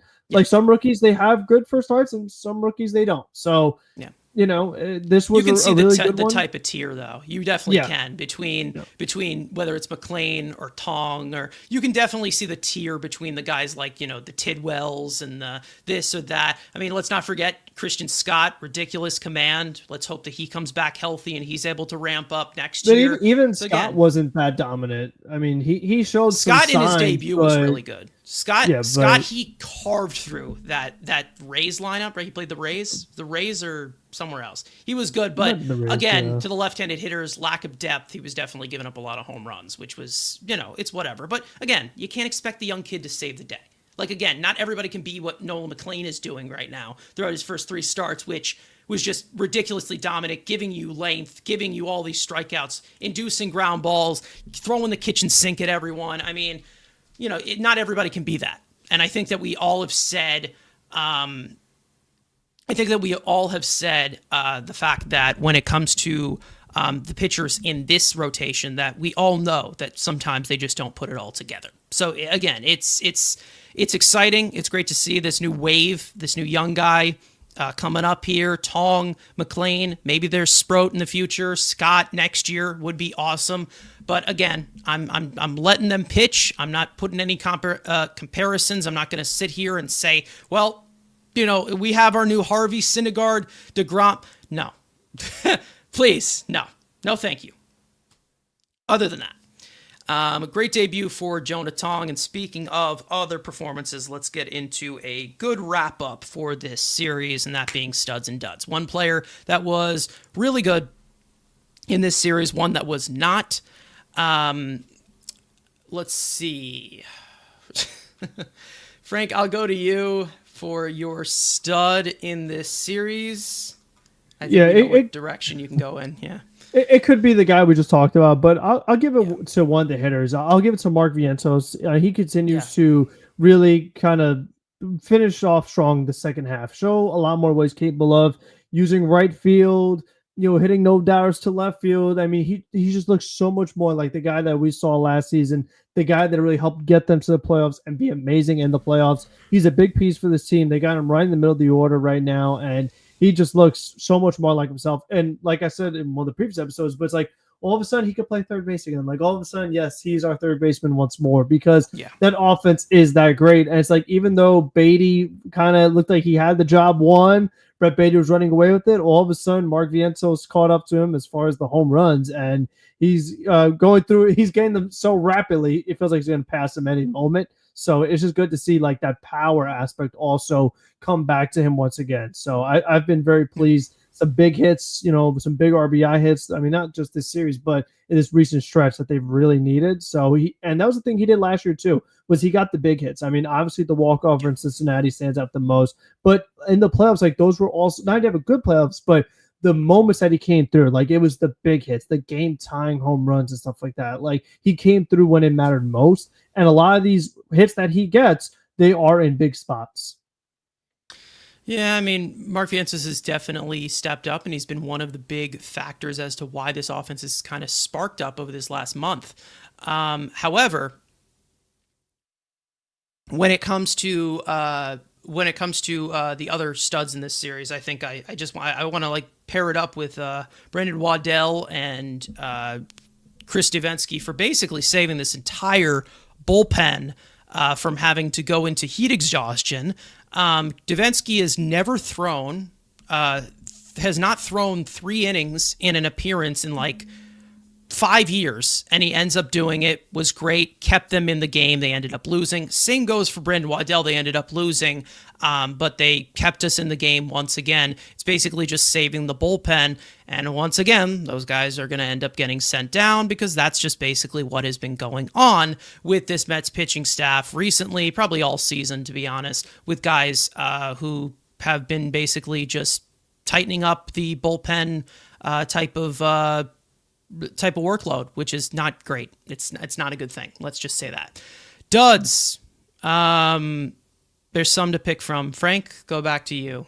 Yeah, I got to take Peterson. I mean, that was just unacceptable. I mean, I expect much more out of him. And to give me 2 innings of 8 runs on 8 hits, like, it was just really frustrating to watch. And I know that it was like weird circumstances that like he could have been out of the first inning early if the ball does hit off his glove and like maybe it's a double play and maybe Nimmo doesn't lose the ball in the sun. But it's like when you're an all-star, like you have different expectations. You have to be able to overcome adversity. Baseball is a game that like weird things are going to happen. So you have got to be able to adjust to when those things occur to still be able to turn out a quality start. It's not always going to be perfect. Like there's going to be bad calls by the umpires. Your defenders around you are going to make mistakes. The weather's going to get involved. Like there's always something that could happen. So you've got to find a way to make it work. There could be a blue pit. Like there's going to be things that happen throughout the course of a season that you've got to be able to overcome it and come through with men on base, which for him being such a heavy ground ball pitcher, he's made a killing of that all season long. He leads the National League in induced double play ground balls. I mean, there's 2 guys in the American League, Soriano and Valdez, that have more than him, but it's like this is what he's good at, is getting out of these jams. He was just not able to get out of it. And it's like even when you thought maybe he was going to settle down and like, okay, bad first inning, but still get through it, he just couldn't. He just could never find the groove. He would just find himself in bad hitters counts, walking batters, and just giving up too much contact. So it was not what you want to see. And as we know, just overall a brutal start. It really just took them out of the game, and they still almost made the comeback. I mean, they made the comeback. They made it 8-8, still almost won the game despite how bad that start was, but it just wasn't enough. It was just too much of an ask. Yeah. I mean, David Peterson, I don't know. Maybe that all-star selection's kind of getting to his head. I don't know. I think he thinks he's better than anyone. I think that's what happened. The same thing that happened with Taijuan Walker, and look where he is now. I mean, it's the same thing, you know? The ego got in the way. No, I'm just kidding. But, he's had some good starts since the All-Star break. He's had some rough ones as well. He had, the one against Cleveland. He had the one against, The one against Atlanta. And then obviously this one against Miami. He hasn't been great lately.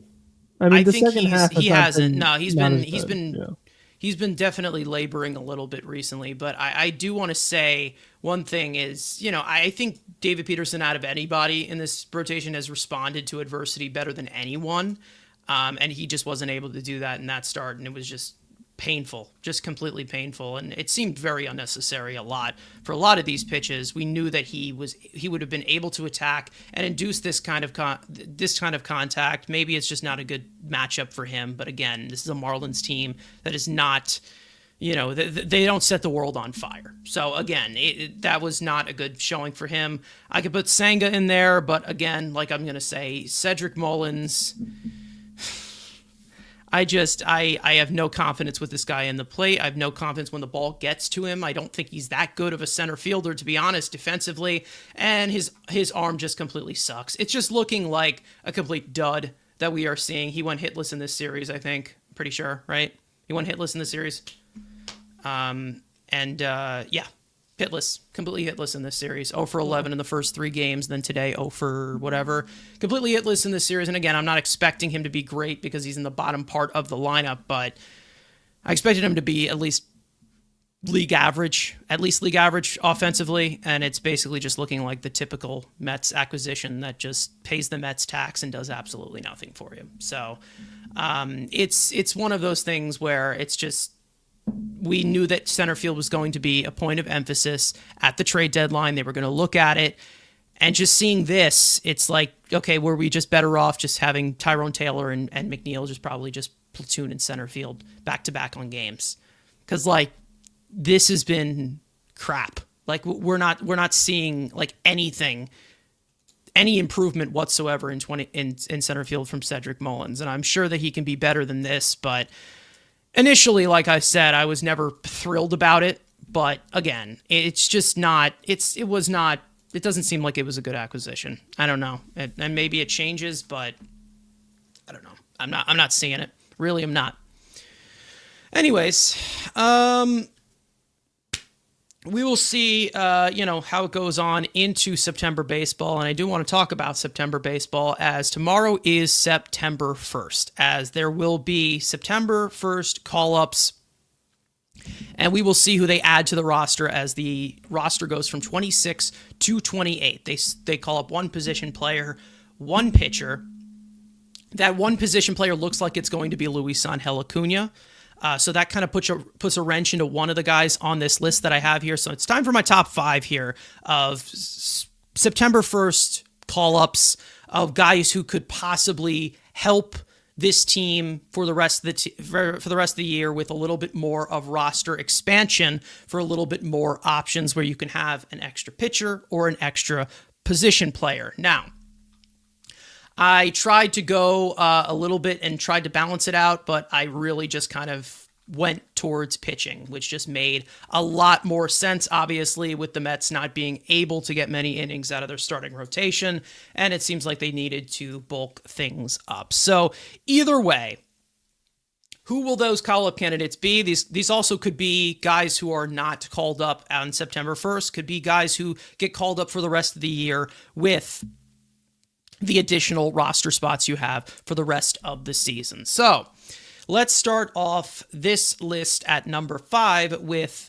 Dominic Hamel. As the Mets' former third-round pick back in 2021, Hamel is now 26 years old and has struggled mightily at the AAA level over the past 2 seasons, starting Since starting 2024 in AAA, Hamill has posted a 6.51 earned run average across 185.1 innings pitched and 37 starts. Now, why would the Mets call him up? He's been terrible. Well, he has been a little bit better as a long reliever with a 3.89 earned run average out of the bullpen this season. Although there has been a little bit of a velocity dip in 2025. His stuff is still there. He has a plus slider and a plus curveball, each with RPMs over 2,700, and including a fastball with over 16 inches of induced vertical break and extra glove side movement. Is he likely a flop? Sure. But it wouldn't hurt for the Mets to give him a look while they're in desperate need of long relief almost every single night. The Mets actually called him up a month ago, and he never made his debut out of the bullpen. And with him still on the 40-man roster, it only makes sense to at least give him a chance. Number 4, and this kind of crypts it with Luis Angel Acuna basically being the piece, but this could be someone they could consider down the line. Who knows? But number 4, Joey Meneses. Over the offseason, Meneses signed a minor league contract with the Mets, entering his 33-year-old season, not 38. Goddamn. In AAA Syracuse this year, Meneses has slashed 267, 323, 450 with a 98 weighted runs created plus across 450 plate appearances. The reasoning for this is very simple. The Mets have struggled against left-handed pitching all season with a team 699 OPS, while 24th in batting average on balls in play with runners in scoring position. Meneses has posted a 829 OPS with 9 homers against left-handed pitching in AAA this year.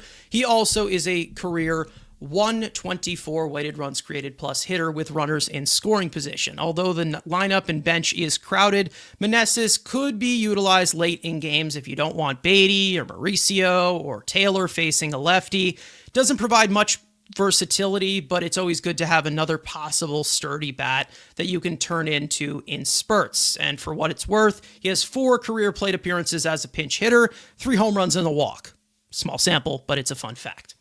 Anyways, number 3, we actually mentioned him a little bit, Austin Warren. This one is pretty obvious. The Mets need long relief help, and the 29-year-old Warren has been up here and up for the task every time that his number has been called this year. Warren has pitched 9 1/3 innings pitched of long relief at the major league level, and he's surrendered just 1 earned run and striking out 26.5% of the batters he has faced. He's a 5-pitch right-hander with a mid-90s sinker that has 20 inches of glove side run, an excellent sub-4 VAA shape on his 4-seam fastball with a sweeper that can reach over 2,700 RPMs, all from a low 27-degree arm angle. He's a sturdy arm with solid command and great extension for just a 6-foot-tall right-hander, and it could definitely help fill in some innings.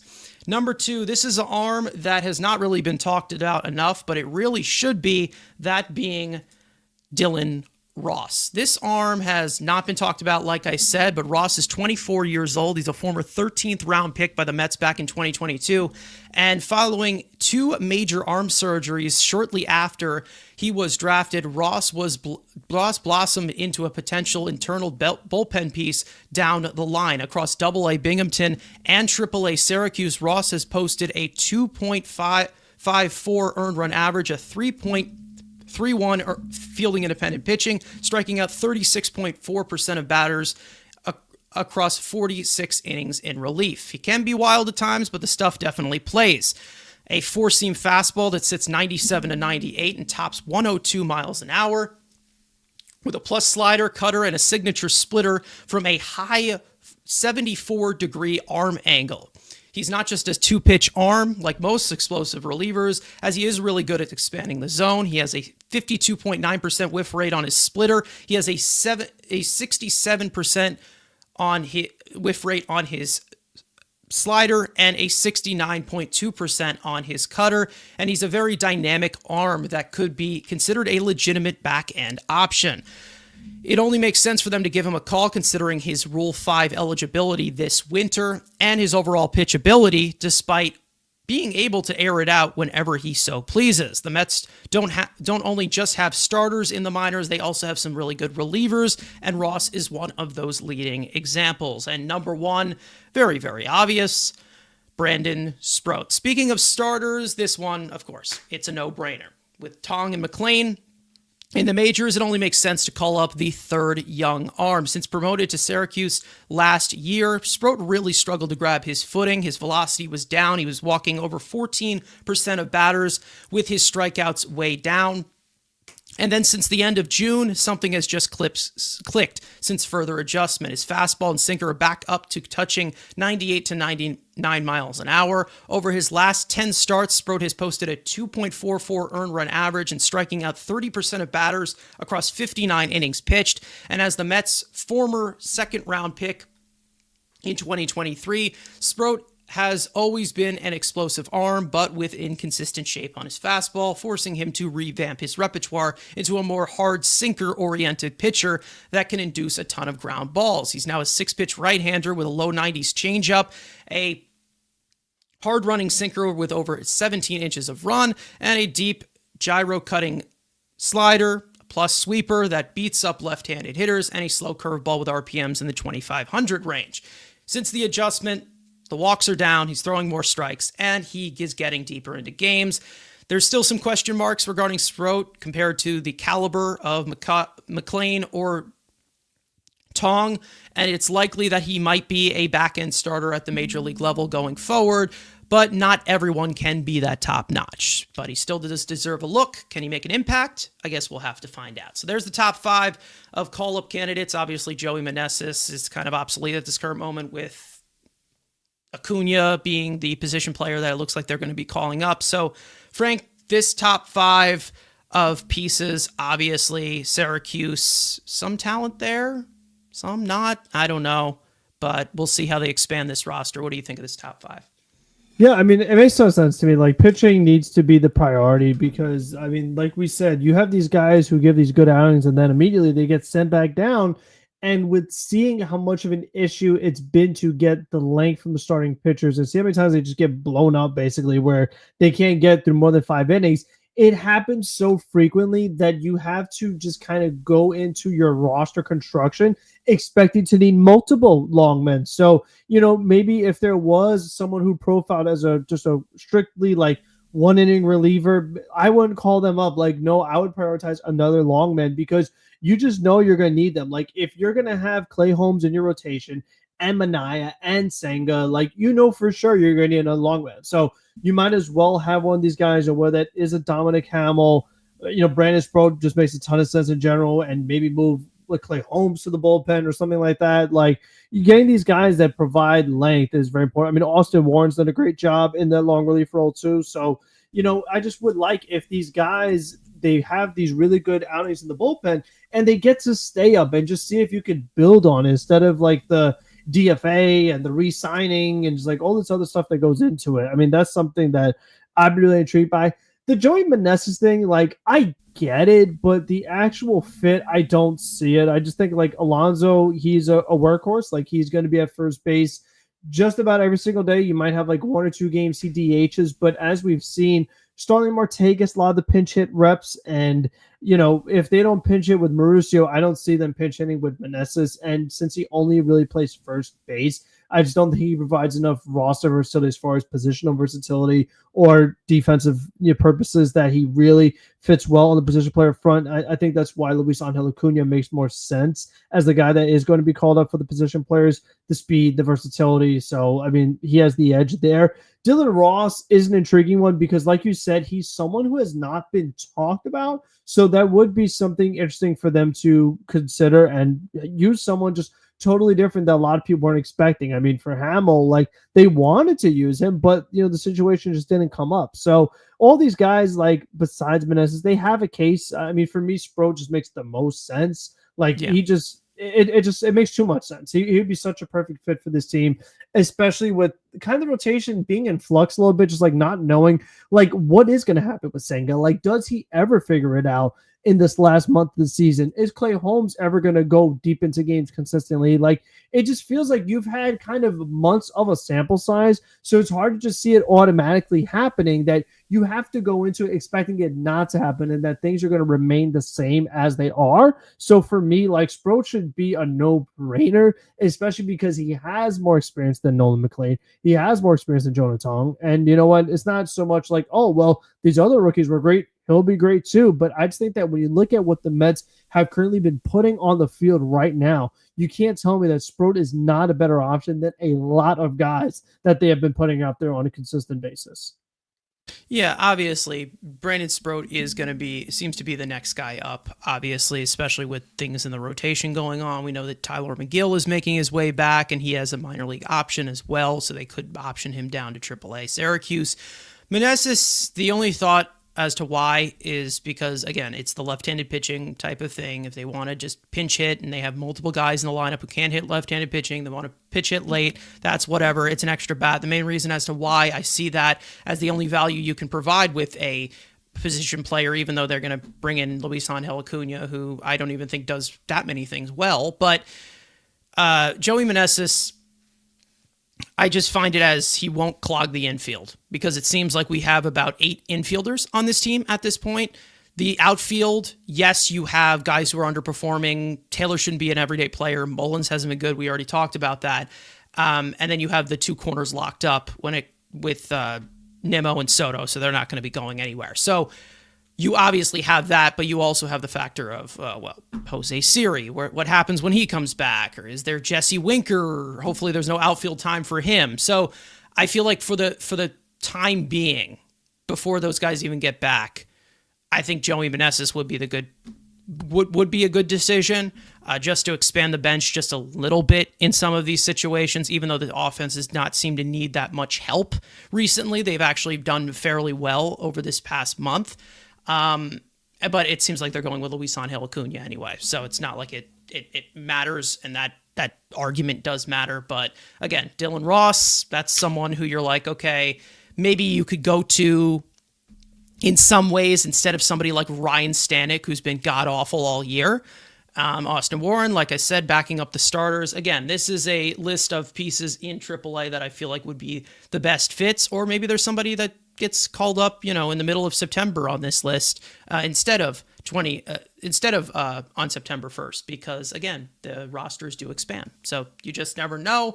But we'll see who that pitcher ends up being for the expanding on the rosters. And most likely will be out maybe before the audio comes out for this episode. So you never know.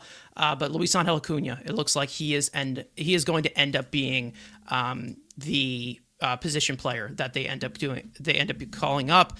It makes sense as to, that they would end up doing that, unless it's a corresponding move to send Ronnie Mauricio down, which I would agree that they should do, and he should just get AAA ABs because he's not playing here. He basically is a bench ornament at this current moment.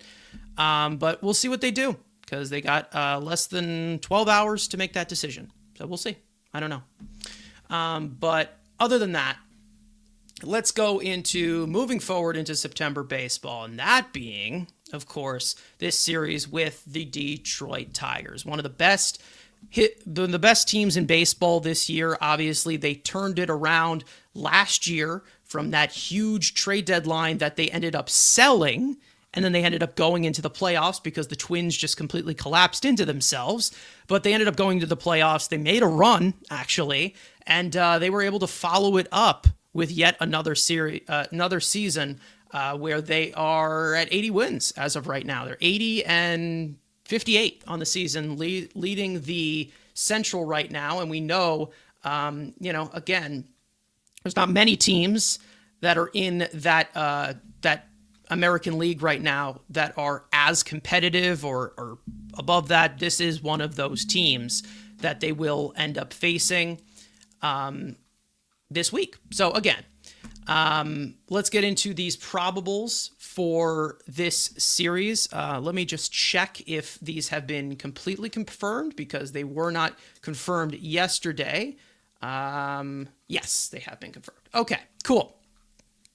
Let's get into these probables for this series. Sean Manaea will start the series opener. He will face the 41-year-old right-hander Charlie Morton. First pitch will be tomorrow afternoon at 1:10 p.m. Eastern Time on SNY. Weird to see a series opener be at 1:10, but you know what? We're going to make it work. Game 2, Nolan McLean will make his 4th MLB start following a 8-inning masterclass against the Phillies. He'll face a finally healthy Casey Mize.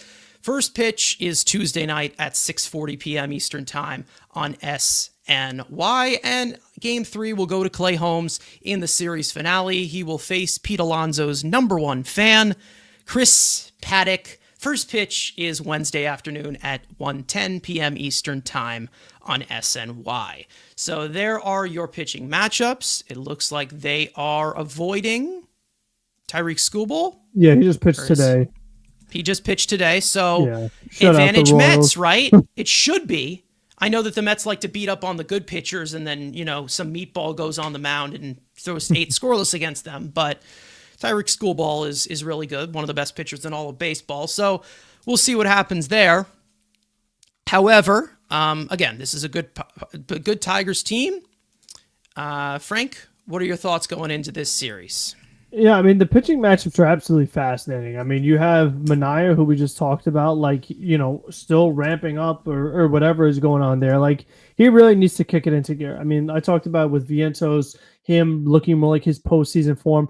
We need to get Manaea to look like his postseason self. Like, that is why they picked him as the guy to re-sign out of that starting rotation. And it just has not been the case yet. So, I mean, now is a great time to really kick it into gear and show, you know, why we want to keep you, what you are capable of, and keep it throughout the course of the full start, because we've seen flashes. Like, we'll see some nice innings out of him, but can you put together, I mean, at minimum 5, but ideally more? I mean, that's really what it comes down to.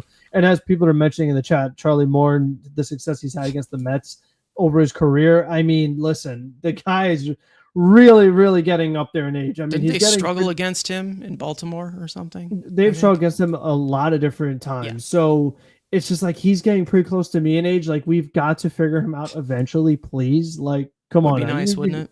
You really got to get it going. The McLean-Casey Mize matchup is awesome. Like, those are 2 really exciting young pitchers. So that's going to be a fun matchup. I've just seen those guys kind of go back and forth is going to be nice to see. And then similar to Manaea, but like with Holmes, it's like, dude, or like another guy, like, can we get some consistency out of you? Because Clay Holmes are rather going to get like 5 innings, 2 runs, or like 4 runnings, 4 runs, you know, like that's just kind of how it goes with Clay Holmes. Can we finally get volume out of you? And then Chris Paddock, as you mentioned, like, he has a history against the Mets. So there's just like a little storyline going on there. And Alonso getting to face him once again. Chris Paddock, who was almost a Met, but because of Dom Smith was not. Like, it's just like, you know, a lot of different little layers to that story. But for the Tigers, I mean, what you're really watching is the lineup. I mean, they do a lot of work in their outfield. I mean, you got guys like Riley Green that are just having an awesome season. They have so many guys who really just young pieces. Spencer Torkelson and have a nice bounce back year. Gleyber Torres, you know, the former Yankee, putting it all together. Zach McKinstry been really good for them. I mean, they just have guys up and down the lineup. Kerry Carpenter. I mean, so many guys who have really put together very solid seasons, and it's why they have one of the best records in baseball, one of the best records in the American League, because they've had so many different guys contributing for them to have this quality of a season. They have another former Met in their bullpen, Rafael Montero. He closed out the game today. So he's on this team. Kyle Finnegan, awesome reliever from the Nationals. He's on this team now. They're going to miss Jack Flaherty, who the Mets faced in the playoffs with the Dodgers last year. So they have a lot of interesting like connections in this series. Yeah. Speaking of that bullpen, there is someone who I don't think anybody has been talking about at all, but he's had a really good season, and I think he's their closer now. Will Vest has had a remarkable season as out of their bullpen. I think I guess he's their closer now. Mm-hmm. He originally I think was a starter like years ago, but he just converted into a reliever. He's having a great season as well. We know that Tigers team, you know, again, is one of the best in all of baseball. Javi Baez, our old friend, since that, all-star bid that he had, has kind of come back to earth recently. He's below league average now.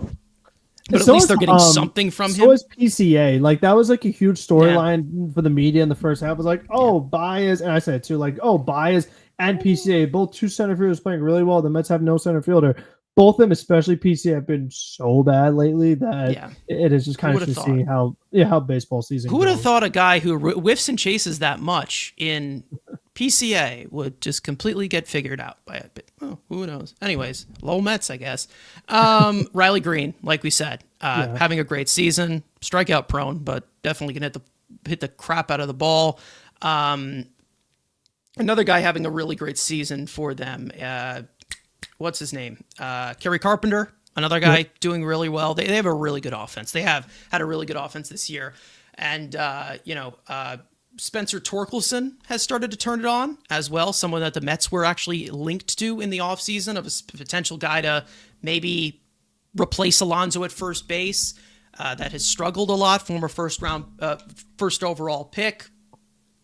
They also have, what is his name? Brant Herder as well in that bullpen. He's had a Yeah. really good season along with Will Vest as well. They've had some other guys do really well that they have called up too, and then I think they also are using a 6-man rotation along with us. So we Yep. will see what happens with that. But some players to watch in this series on the Mets side. Frank, what are your thoughts?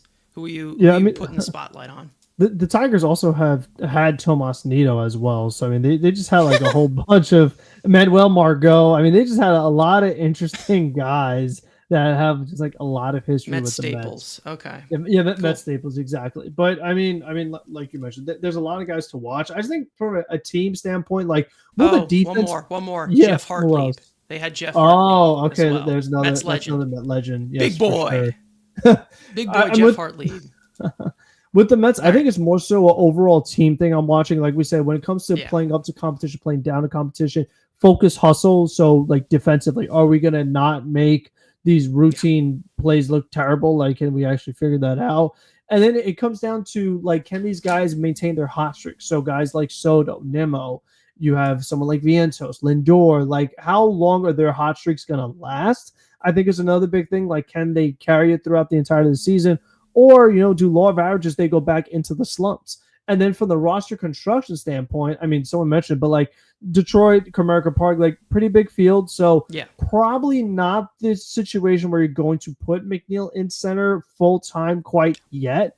But it's just going to be interesting, like just how they continue to manage that whole center field thing, like between Mullins and between Tyrone Taylor, who's going to be the guy getting the majority of the starts. Does Ronnie just totally rot on the bench because of Beatty and Vientos playing well? Like we've said, they have almost a good problem in a certain way to have. It's like, well, how do you get Marte and McNeil and the young guys all in the lineup at the same time while having quality center field defense? Like, that's one of the other things too that they're still trying to figure out. So I feel like it's still going to be another one of these series where different lineup every day, guys playing different positions. So they're still not finding that full consistency yet.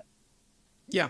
Francisco Lindor, I'm looking to you because I know you have quite a career against Detroit from when you were in Cleveland. Obviously, it's been a while since he's been in Cleveland, but he's back there. Pretty sure he had his first major league hit there.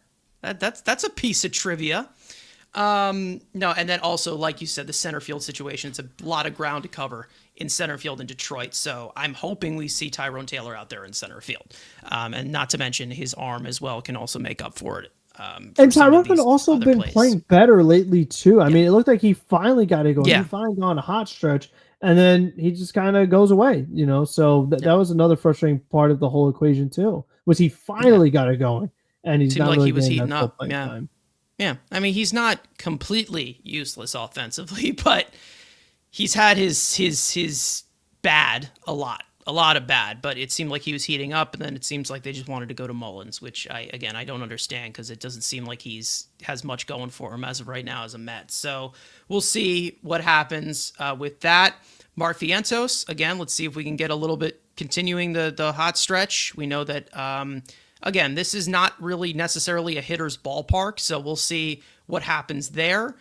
Maybe the home run issue that we are seeing from guys like Ryan Helsley Guys like Ryan Stanek, guys that have been giving up decent amount of hard contact here. Maybe that does get a little bit tempered in a pitcher's ballpark such as Detroit, but you can only hope. Anyway, we'll see what happens. Plenty of decisions to be made. Like we said, September call-ups. We have some guys coming back from injury. Like we said, Siri, Winker, Francisco Alvarez somehow is still alive and still has all of his hands. And then Reed Garrett, like we just said, there was an update on him. So we'll see what happens. They still have some things to move around, and we're getting very, very close. This is the final stretch into the postseason, which by decent chance, I'd say the Mets will make, but how will they get into the postseason? Will they faceplant like 2022, or will they get hot like 2024? We'll see what happens. Lineup is looking good. The offense has been great. Pitching's got to step it up. Someone's going to have to step up other than the kids who are inexperienced, and we'll see what they do. We'll see what decisions they make for these next few weeks to end off the season. But other than that, Frank, if there's anything else that you want to add, going into September baseball, August is done. This is a new team tomorrow, right? Brand new team for September. I mean, listen, you want to, like I've said, if there's ever a time to be good, it is September. I mean, you don't want to be a team, like you mentioned, like 2022. You'd rather have a team that, like last year, won the wild card but was good in September compared to a team that won over 100 games and was bad in September. So it's like you could make up for a lot of the garbage that we've seen all season long and this performance in this past series by putting together a really strong September. So it starts tomorrow. You're facing a really good team. There's no excuse to be lackadaisical, lack of focus. Like, who knows? Maybe this is, if you actually did make the World Series, this could be one of the teams you face. Maybe. So it's like, get it together. Show what you are capable of. And the next three teams that they play are all in playoff contention, so they can say, hey, let's play up to them. All right? Let's play good, because apparently we only play well against good teams, which I guess is a good trait to have. But series like this, when you're losing 3 out of 4 to the Marlins, still a no-go. Sorry, still a no-go. Not great, but hopefully they can be better. Thumbs up. Anyways, we're going to end it off here. Thank you guys so much for watching. We hope you enjoyed the conversation. For those of you watching or listening on playback, you want to join the conversation live in the future, make sure to subscribe to the Mets Weekly YouTube channel and turn on those post notifications to not miss when we go live. Make sure to follow Mets Weekly on X and on TikTok. Follow all of us individually. TikTok, of course, Frank's post games after every regular season game. And finally, as we go off to Detroit, start September baseball. Let's go Mets. And we'll see you guys next time.